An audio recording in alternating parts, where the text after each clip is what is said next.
Hello friend, आपका स्वागत है हमारे चैनल साइबर एजुकेशन में। फ्रेंड, आज की वीडियो में हम लोग बात करने वाले हैं एसएससी एमटीएस के बारे में कि आखिरकार एसएससी एमटीएस क्या होता है, इसका जॉब प्रोफाइल क्या होता है, क्या वर्क करना पड़ता है और जॉब लगने के बाद कितनी सैलरी मिलती है और जॉब हमको कहाँ करना पड़ेगा। सारी जानकारी हम लोग इस वीडियो के माध्यम से स्टेप बाय स्टेप देखने वाले हैं। अगर आप एसएससी एमटीएस का फॉर्म फिलअप करने वाले हैं तो ये वीडियो आपके लिए बहुत ही इंपॉर्टेंट है, क्योंकि इस वीडियो के माध्यम से एसएससी एमटीएस के बारे में हम लोग पूरे डिटेल में बात करने वाले हैं। तो वीडियो को शुरू से लेकर लास्ट तक देखें और सबसे पहले इस वीडियो को दोस्तों के साथ ज़्यादा ज़्यादा शेयर कर दें, ताकि सभी बच्चों के पास, सभी कैंडिडेट के पास इस वीडियो के माध्यम से सही जानकारी मिल पाए। चलिए हम लोग वीडियो को स्टार्ट करते हैं। सो फ्रेंड्स, सबसे पहले हम लोग बात करते हैं कि आखिरकार एसएससी एमटीएस एग्जाम क्या है। तो देखिए, एसएससी एमटीएस एग्जाम एसएससी के द्वारा आयोजित होने वाली महत्वपूर्ण परीक्षाओं में से एक है, जो कि प्रत्येक वर्ष भारत सरकार के द्वारा ग्रुप सी के पोस्टों पर इस वैकेंसी को निकाला जाता है और इसके लिए हाल ही में आवेदन शुरू भी हो चुके हैं।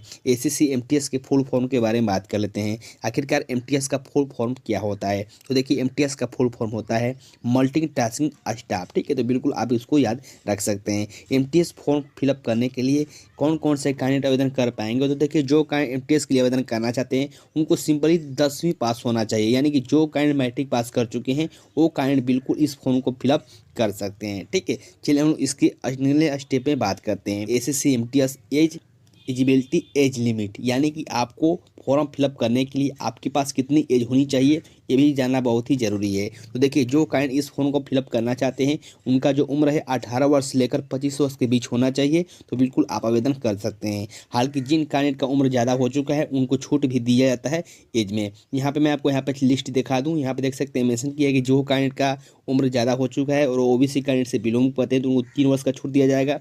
जो कैंडिडेट SC/ST कैंडिडेट्स हैं उनको 5 वर्ष का, जो कैंडिडेट फिजिकल हैंडीकैप है प्लस में जनरल कैटेगरी से उनको 10 वर्ष का। तो ऐसे करके यहाँ पर देखिए हर कैटेगरी में आपको छूट मेंशन किया गया है। एक बात यहाँ पर ध्यान देने वाली ये है कि जिन कैंडिडेट का 18 वर्ष से उम्र कम है वो कैंडिडेट इस फॉर्म को फिलअप नहीं कर सकते हैं, लेकिन अगर आपका उम्र ज़्यादा है तो यहाँ से आप अपना छूट ले सकते हैं। तो बिल्कुल आप इसको याद रखेंगे। अब हम लोग इसके सिलेबस के बारे में बात कर लेते हैं कि आखिरकार जो कैंडिडेट एमटीएस के लिए आवेदन करेंगे इनका जो एग्ज़ाम होगा किस सिलेबस के आधार पर लिया जाता है। तो देखिए, जो कैंडिडेट यहाँ पे एसएससी एमटीएस को एग्ज़ाम को क्लियर करना चाहते हैं उनको समझना बहुत ही ज़रूरी है। इसमें आपको 2 चरण में एग्ज़ाम लिए जाते हैं, टायर 1 और टायर 2, या फिर कर सकते हैं पेपर 1 या फिर पेपर 2। ठीक है, इसमें आपको क्या सिलेबस रहता है। तो देखिए, इसमें आपको 4 विषय से आपको क्वेश्चन पूछे जाते हैं। पहला तो आपको हो जाएगा general intelligence and reasoning aptitude, general English, साथ ही जनरल अवेयरनेस, यानी कि आपको रीजनिंग, मैथ, इंग्लिश और यहाँ पे जनरल अवेयरनेस से क्वेश्चन पूछे जाते हैं। ये भी ध्यान देने वाली है कि जो आपको एग्जाम लिया जाएगा आपको कंप्यूटर बेस्ड एग्जाम होगा, यानी कि सीबीटी एग्जाम लिया जाता है।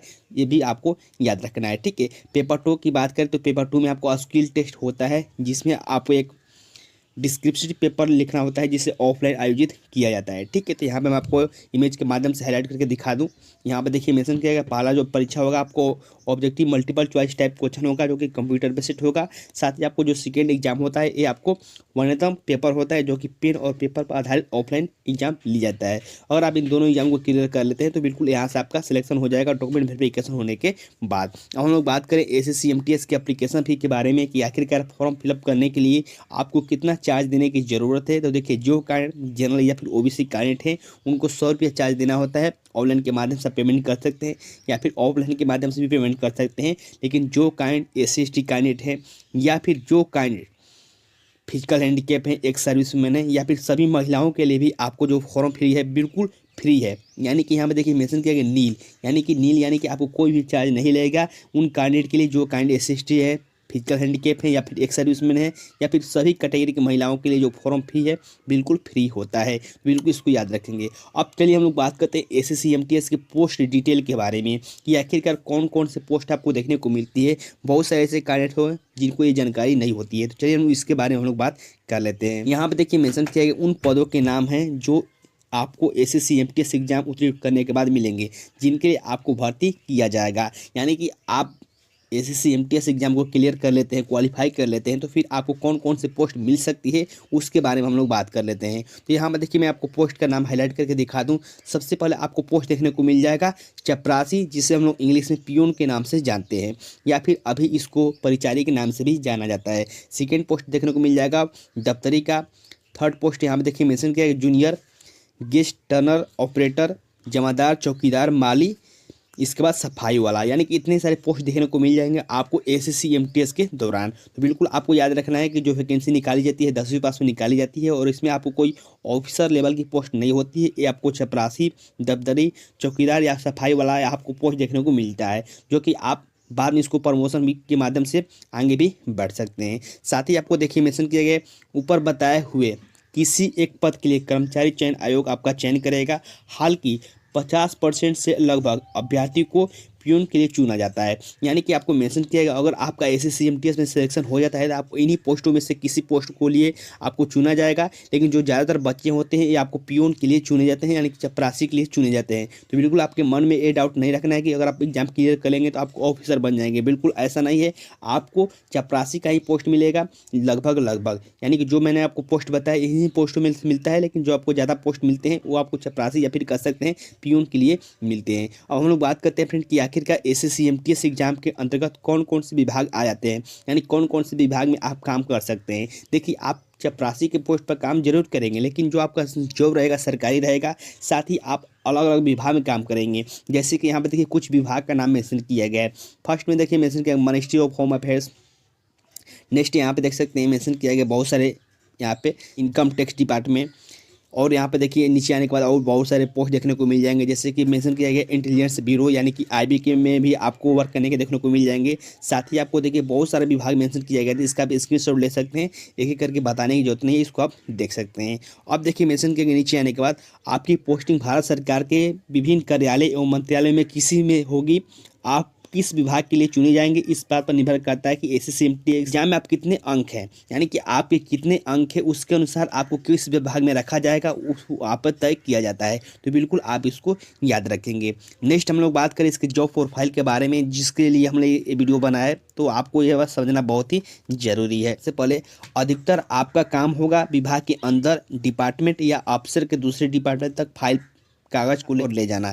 जी हाँ फ्रेंड, आपको समझना ये जरूरी है कि जो कैंडिडेट सिलेक्शन हो जाता है जिन कैंडिडेट का, उनका सिंपल सा जो फाला काम होता है वो आपको कागज़ को इधर से उधर ले जाना होता है, यानी कि एक डिपार्टमेंट से दूसरे डिपार्टमेंट में ले जाना ही आपको चपरासी या फिर पियून का काम होता है, जो कि लगभग सभी कैंडिडेट को करना पड़ेगा। ठीक है, नेक्स्ट हम लोग बात करें, यहाँ पे देखिए मेंशन किया गया किताब और फाइल को विभिन्न खंडों से सही बनाकर रखना, यानी कि बहुत सारे आपको फाइल देखने को मिल जाएंगे एक ही जगह पर, तो उसको आपको अलग अलग तैयार करके रखना होता है ताकि घबराए ना, वो आपको खुद मैनेज करना होगा। ठीक है, नेक्स्ट हम लोग बात करें सभी खंडों की समान सफाई और रखवार करना। बिल्कुल यहाँ पे आपको सफाई भी करनी पड़ती है, जो आपके ऑफिस होते हैं वहाँ पे सफाई भी करनी होती है, हालांकि उसके लिए अलग अलग पोस्ट होते हैं, लेकिन आपको थोड़ा मोड़ा यहाँ पे भी करना पड़ेगा। नेक्स्ट हम लोग बात करें, यहाँ पे देखिए मेंशन किया गया नियमित कार्यालय के काम में सहायता प्रदान करना, जैसे कि डायरी, डिस्पैच, रिकॉर्ड आदि को बनाए रखना।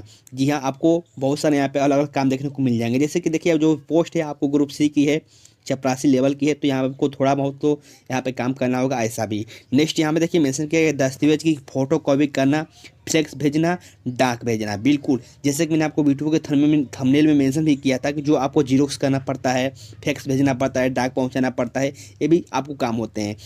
आगे देखिए मेंशन किया गया ऑफिस में ऑफिसर को कंप्यूटर सहायता प्रदान करना, तो जो भी आपके ऑफिस में आपके बॉस होंगे उनको कंप्यूटर में सहायता प्रदान करना भी आपका वर्क होता है, वो भी आपको यहाँ पे करना होगा। नेक्स्ट यहाँ पे देखिए मेंशन किया है ऑफिसर की गाड़ियों को चलाना, तो यहाँ पर आपको ड्राइवर का भी पोस्ट यहाँ पे नहीं मिला है, लेकिन आप थोड़ा बहुत अपने बॉस का गाड़ी भी चला सकते हैं, यहाँ पे मेंशन किया गया है। आपको किसी ऑफिसर के काम से बैंक ही जाना पड़ सकता है, तो यहाँ पे मैंने आपको बताया था कि जो आपका पोस्ट है वो पियून का चपरासी का, तो अगर आपके बॉस बोलते हैं कि आप यहाँ पर जाइए कोई काम से बैंक, तो आप जा सकते हैं, वहाँ पे कोई बड़ी दिक्कत नहीं, ये आपको काम करना पड़ेगा। तो देखिए और यहाँ पे बहुत सारे काम मेंशन किया गया। बहुत सारे कैंडिडेट सोच रहे होंगे कि आप वीडियो बहुत ही लंबा हो रहा है या फिर आप इतनी डिटेल में क्यों बता रहे हैं पोस्ट के बारे में, तो देखिए मैं आपको एक आइडिया बता रहा हूँ कि आखिरकार आपको कौन कौन से पोस्ट मिलेंगे और कैसे आपको काम करना होगा। हालांकि इसके बारे में आप खुद से इसको पढ़ सकते हैं, इसका स्क्रीनशॉट ले सकते हैं अगर लेना चाहते हैं तो। साथ ही आपको देखिए मेंशन किया जाएगा अगर आप आईटीआई की शिक्षा प्राप्त की है तो आपको ITI से संबंधित काम करने के लिए दिया जा सकता है। यानी कि अगर आप ITI कर चुके हैं और आपका यहाँ पर सिलेक्शन होता है तो आपको ITI से संबंधित ही आपको काम करने के लिए बोला जाता है। तो बिल्कुल आप इसको भी याद रखेंगे। अगर आपको कैसे कैसे आपको यहाँ पे जॉब देखने को मिलते हैं तो यहाँ पे देखिए मेंशन किया गया है कि आखिरकार आपको वहाँ पे माहौल रहेगा उसके बारे में मेंशन किया गया है। तो यहाँ देखिए मेंशन किया इस पद पर आपके पास टेंशन नाम का कोई चीज़ नहीं रहेगा। बिल्कुल सही है। इसका मतलब काम में तनाव नहीं है। आप टाइम से ऑफिस के लिए घर जाएंगे, टाइम से घर वापस आएंगे, आपको कोई अतिरिक्त घंटे तक काम न करने की ज़रूरत नहीं है। यानी कि अगर आपका यहाँ पे सिलेक्शन हो जाता है तो बिल्कुल आप टेंशन फ्री रहेंगे। आपको कोई भी ज़्यादा वर्क करने की ज़रूरत नहीं है।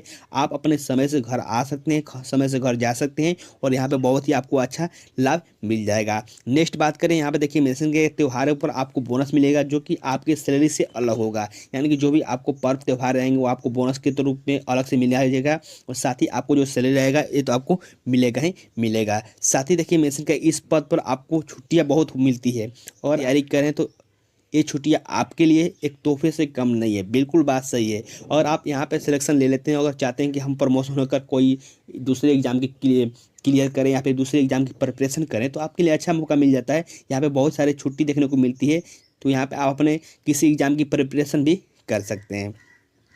अब हम लोग बात करते हैं फ्रेंड कि आखिरकार आप किस एग्ज़ाम किस लैंग्वेज में दे सकते हैं, किस भाषा में दे सकते हैं। तो देखिए आप हिंदी या इंग्लिश किसी भाषा में दे सकते हैं जो कि आप जब पर उसके बारे में मेंशन किया है कि आखिरकार बहुत सारे ऐसे कैंडिडेट होते हैं जो बोलते हैं कि सर हमको इंग्लिश में थोड़ा कमज़ोर है हम, या फिर इंग्लिश हमको नहीं देना है डिस्क्रिप्टिव पेपर, तो आप हिंदी में भी दे सकते हैं। साथ ही आप दूसरे भाषा में भी इसको परीक्षा को दे सकते हैं। तो बिल्कुल आप इसको याद रखेंगे। तो फ्रेंड कुल मिलाकर कह सकते हैं कि बहुत ही अच्छी जॉब है। इसकी सैलरी के बारे में हम लोग बात कर लेते हैं कि आखिरकार आपको सैलरी कितनी मिलती है।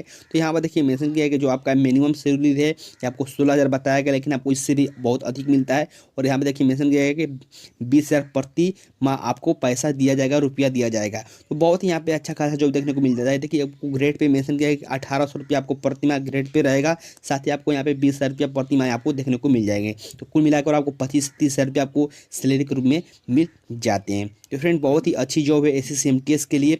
जो कैंडिडेट आवेदन कर रहे हैं बिल्कुल अपनी तैयारी में बने रहिए, क्योंकि ये अगर आप क्लियर कर लेते हैं तो आपको बहुत ही अच्छा खासा आपको जॉब देखने को मिल जाएगा। साथ ही आप दूसरे एग्जाम की प्रिपरेशन भी कर सकते हैं। तो मुझे उम्मीद है कि आपको इस वीडियो के माध्यम से SSC MTS के बारे में पूरी जानकारी मिल गई होगी।